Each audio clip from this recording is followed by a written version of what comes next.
Hello there, I'm Hugh. Today I'm going to be making a massive 4-in-1 upside down cake. This is definitely going to be the biggest cake I've ever made. It's got pineapples in it, it's got normal apples in it, it's got bananas, it's got plums. It's what more could you possibly want? It's going to be delicious. You're going to love it. Cool, so here we are. I brought on a massive baking tray. What I'm doing here is kind of a hack to divide it into 4 small ones, and it also gives you 4 desserts in one. If you're anything like me, then you can't decide on what to have at any occasion, let alone dessert. It's a good cake for people who suffer from severe FOMO. You can please everyone. So I'm wrapping it up in foil fairly obviously so the cardboard doesn't melt into your cake, which wouldn't be particularly delicious. So you don't want 4-way upside down cardboard cake because that would be nasty. So you cut a little groove so you can slot 2 together. So this one goes in the middle. Oh, what's going to happen? It's going to be good. Golden syrup. This is really, really British. You might not be able to find it in other parts of the world, but if you can't, then use corn syrup or like agave syrup or something like that. If it cools down too much, it won't flow too nicely, so you want to use it whilst it's warm.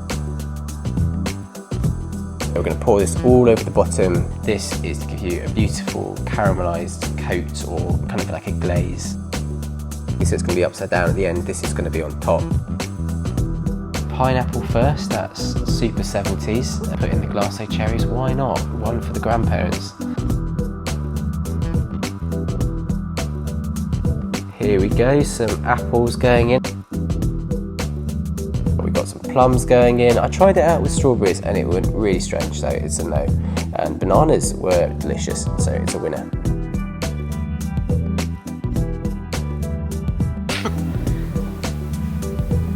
Nope. Stop talking to me, I'm important.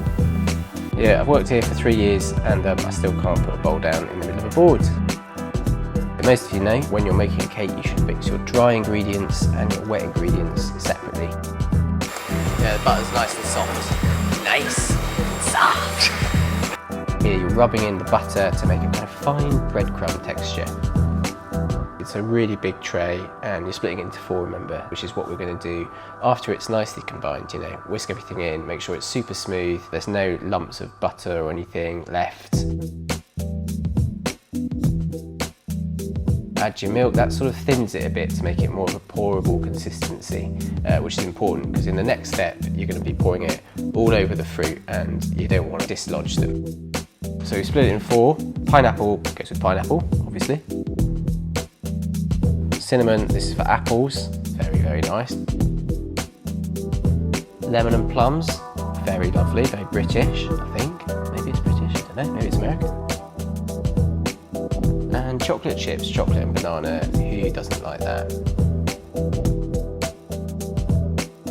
Whack your cake mix on top of the appropriate fruit.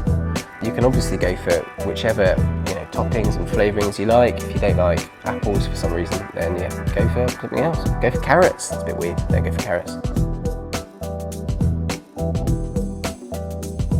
That's everyone's most terrifying moment and everything is fine. It all looks delicious. Yeah, you've got all the different flavours, so if you've got like a party of people, say it's your birthday, you've got something for everyone. Upside down cakes are really interesting. Well, people used to make them like way back in the day, like in the 15th century, and it would basically, you get your skillet, you whack it on your open fire, and then do a massive laugh by flipping upside down because they didn't have Netflix in those days. So it'd be really fun, and I think they're still quite My personal favourite, I think, is probably the plums because it's really beautiful, it's gorgeous, just a lovely texture.